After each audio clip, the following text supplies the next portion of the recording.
चलिए अब हम करते हैं क्लास 7th मैथ्स का चैप्टर लाइंस एंड एंगल्स का एक्सरसाइज 5.2 का क्वेश्चन नंबर 6। यहाँ पर हमें इस क्वेश्चन नंबर 6 में फिगर्स गिवन है। हमने बताना है कि जो लाइन एल है वो एम के पैरेलल है या नहीं है।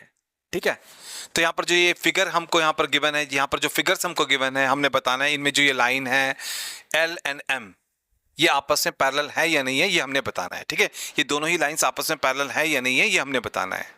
तो चलिए सॉल्यूशन स्टार्ट करते हैं। हम क्वेश्चन के फर्स्ट पार्ट पर चलेंगे। अब देखिए क्वेश्चन के फर्स्ट पार्ट में यहां पर हमारे पास में दो लाइंस है एल एंड एम। ठीक है, एक ट्रांसवर्सल है एन। ठीक है, ये जो ट्रांसवर्सल एन है वो इन दोनों लाइंस को यहां पर कट कर रहा है। हम मान लेते हैं कि ये जो एंगल है ये है एंगल 1 एंड ये जो एंगल है इसे मान लेते हैं एंगल 2। हमने देखा कि जब ये ट्रांसवर्सल इन दोनों लाइंस को कट कर रहा है तो दोनों लाइंस के भीतर की तरफ, ठीक है, अंदर की तरफ को एक ही साइड में यहां पर ये दो एंगल्स हैं। ठीक है, ये दोनों एंगल्स को हम कहते हैं को इंटीरियर एंगल्स। जब भी एक ट्रांसवर्सल दो लाइंस को कट करता है तो अंदर की तरफ ट्रांसवर्सल की एक ही तरफ को जो दो एंगल्स होते हैं इन्हें हम बोलते हैं को इंटीरियर एंगल्स। अगर इनका सम होता है 180 डिग्री तब लाइनें पैरेलल होती है, तब ये दोनों लाइंस जो हो जाएंगी पैरेलल हो जाएंगी। ठीक है, तो हम एंगल 1 को लेते हैं, है ना, एंड एंगल 2 को लेते हैं, इन दोनों एंगल्स को लेते हैं, इनको जोड़ करके देखेंगे हम लोग। ठीक है, तो एंगल 1 जो है वो 126 डिग्री का है ना, एंगल 2 44 डिग्री का है, इन्हें जोड़ लेते हैं। अब देखिए 4 + 6 हो जाएगा 10, यहां पर 1 कैरी, ये 3 और 4 हो जाएगा 7 और फिर यहां पर 1। तो इन दोनों एंगल्स को जोड़ने से हमारे पास में आ रहा है 170 डिग्री, जो कि 180 डिग्री के बराबर नहीं है। ठीक है, एंड आपने याद रखना है कि जब भी को इंटीरियर एंगल्स का सम 180 डिग्री नहीं होता है तो लाइनें पैरेलल नहीं होती। तो यहां पर भी हम ये लिखेंगे, here sum of co-interior angles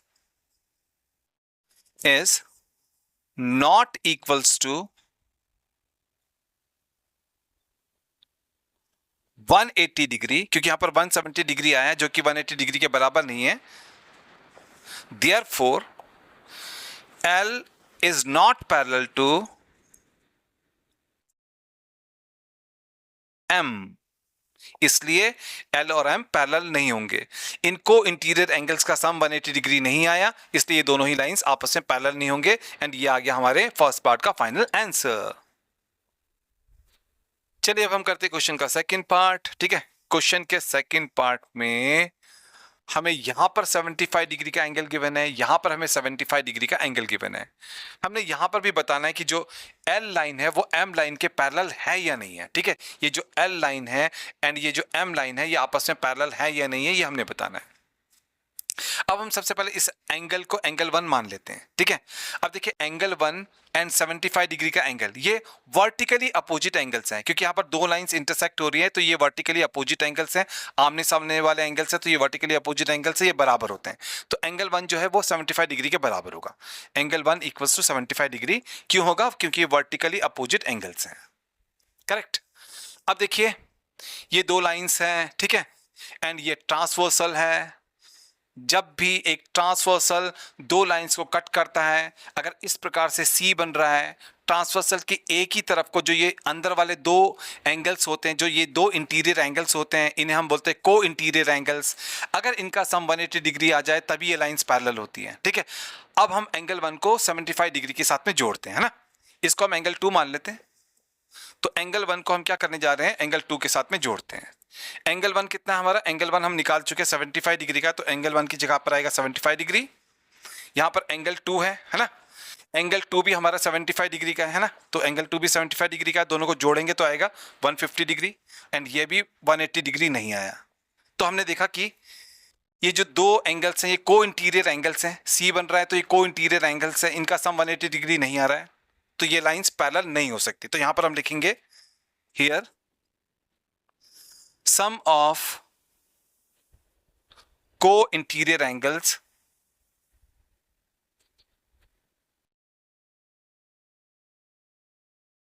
is not equals to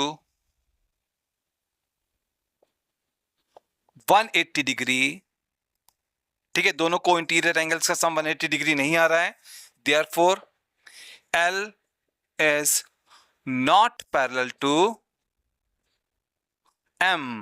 तो ये जो लाइंस है L और M पैरेलल लाइंस नहीं होंगी क्योंकि को इंटीरियर एंगल्स का सम 180 डिग्री नहीं आ रहा। तो ये हो गया हमारे सेकंड पार्ट का फाइनल आंसर। चलिए अब हम करते हैं क्वेश्चन का थर्ड पार्ट। क्वेश्चन के थर्ड पार्ट में यहां पर एंगल हमें गिवन है 57 डिग्री, यहां पर हमें एंगल गिवन है 123 डिग्री। ठीक है, अब देखिए ये लाइन यहां पर इंटरसेक्ट हो रही है, ठीक है, तो इसलिए ये वाला एंगल और ये वाला एंगल वर्टिकली अपोजिट एंगल्स होंगे, ये दोनों ही वर्टिकली अपोजिट एंगल्स होंगे एंड ये आपस में बराबर होंगे। हम इसे एंगल 1 मान लेते हैं। ठीक है, तो एंगल 1 जो है वो 57 डिग्री के बराबर होगा। क्यों बराबर होगा 57 डिग्री के? क्योंकि ये दोनों वर्टिकली अपोजिट एंगल्स हैं। हाँ, वर्टिकली अपोजिट एंगल्स बराबर होते हैं, तो एंगल 1 जो है 57 डिग्री के बराबर होगा। यहां पर आ गया हमारे पास में। अब देखिए इन दो लाइंस को ये ट्रांसवर्सल इंटरसेक्ट कर रहा है। ट्रांसवर्सल के एक ही तरफ को ये दो इंटरनल एंगल्स हैं। ठीक है, इन दोनों इंटरनल एंगल्स को हम ऐड करेंगे। ठीक है, अगर इन दोनों इंटरनल एंगल्स का सम अगर आ गया 180 डिग्री तो ये दोनों लाइंस जो है वो पैरेलल हो जाएंगे। ठीक है, ये ट्रांसवर्सल है, ये दो लाइंस हमारे पास में है। इस ट्रांसवर्सल के एक ही तरफ को ये दो इंटरनल एंगल्स हैं। ठीक है, अगर ये दोनों इंटरनल एंगल्स का सम 180 डिग्री आ गया तो इसका मतलब ये होगा कि ये जो लाइंस है ये आपस में पैरेलल है। ठीक है, तो हम एंगल 1 को 123 के साथ में ऐड करेंगे। हाँ, अब देखिए एंगल 1 कितने का है? एंगल 1 57 डिग्री का है, तो एंगल 1 की जगह पर आएगा 57 डिग्री, है ना, प्लस यहां पर है 123 डिग्री। 7 + 3 हो जाएगा 10, यहां पर 1 कैरी हो जाएगा, 6 और 2 8 और यहां पर 1, तो ये हो जाएगा 180 डिग्री। हमने देखा कि इन दोनों इंटरनल एंगल्स का सम, ठीक है, ये को इंटीरियर एंगल्स हैं क्योंकि ये जो है ट्रांसवर्सल के एक ही तरफ को है। ठीक है, दोनों लाइंस के बीच में है यहाँ पर, तो ये को इंटीरियर एंगल्स हैं। एंड जब भी को इंटीरियर एंगल्स का सम 180 डिग्री हो जाता है, जब 180 डिग्री हो जाता है तो ये लाइनें पैरेलल हो जाती है। तो हम लिखेंगे कि इन दोनों को इंटीरियर एंगल्स का सम, इन दोनों को इंटीरियर एंगल्स का सम यहाँ पर 180 डिग्री आ गया। Here sum of co-interior angles is 180 degree, इसलिए ये जो लाइंस हैं ये पैरेलल हो जाएंगे। ठीक है, ये जो दोनों लाइंस है L and M, L is parallel to M हो जाएगा यहाँ पर। ठीक है, L और M दोनों आपस में पैरेलल हो जाएंगे। आपने याद रखना है कि जब भी कोई इंटीरियर एंगल्स का सम 180 डिग्री होता है तो लाइंस पैरेलल होते हैं। चलिए अब हम करते हैं क्वेश्चन का फोर्थ पार्ट। अब देखिए यहां पर 72 डिग्री का एंगल गिवन है, यहां पर 98 डिग्री का एंगल गिवन है, यहां पर 72 डिग्री का एंगल गिवन है, यहां पर 98 डिग्री का एंगल गिवन है। अब देखिए ये लाइन आप यहां पर ऐसे कट रही है, इंटरसेक्ट हो रही है यहां पर, तो ये आमने सामने के एंगल्स वर्टिकली अपोजिट एंगल्स होंगे और ये बराबर होंगे। तो हम इसे एंगल 1 मान लेते हैं, तो एंगल 1 जो है वो 72 डिग्री के बराबर होगा। ठीक है, क्यों होगा भाई? क्योंकि वर्टिकली अपोजिट एंगल्स हैं। अब देखिए ये दो लाइंस है, ये ट्रांसवर्सल है, तो ट्रांसवर्सल के एक ही तरफ को ये दो इंटीरियर एंगल्स हैं, तो ये को इंटीरियर एंगल्स होंगे। ठीक है, इन दोनों को जोड़ लेते हैं, एंगल 1 को 98 के साथ में जोड़ लेते हैं, है ना, दोनों इंटीरियर एंगल्स को जोड़ रहे हैं हम लोग, इन दोनों इंटीरियर एंगल्स को जोड़ते हैं। यहाँ पर एंगल 1 हमारा 72 डिग्री का है, तो एंगल 1 तो यहाँ पर 72 डिग्री का हो जाएगा और यहाँ पर 98 डिग्री भी हमारे पास में है, दोनों को जोड़ लेते हैं, तो 2 और 8 10 हो जाएगा, कैरी 1 हो जाएगा, है ना, 1 और 9 10 और 7 17 हो जाएगा, तो ये 170 डिग्री हो जाएगा। तो जब हमने इन दो इंटीरियर एंगल्स को जोड़ा तो हमारे पास में आ गया 170 डिग्री, जो कि 180 डिग्री के बराबर नहीं आया। और जब भी को इंटीरियर एंगल्स का सम 180 डिग्री नहीं होता तो लाइंस पैरेलल नहीं होती है। ठीक है, तो हम लिखेंगे here sum of co-interior angles is not 180 degree, इसलिए ये जो दोनों लाइंस है L एंड M, इसलिए L is not parallels to M। तो यहां पर जो ये L लाइन है वो M लाइन के पैरेलल नहीं होगा। तो ये आ गया हमारे पास में फोर्थ पार्ट का फाइनल आंसर।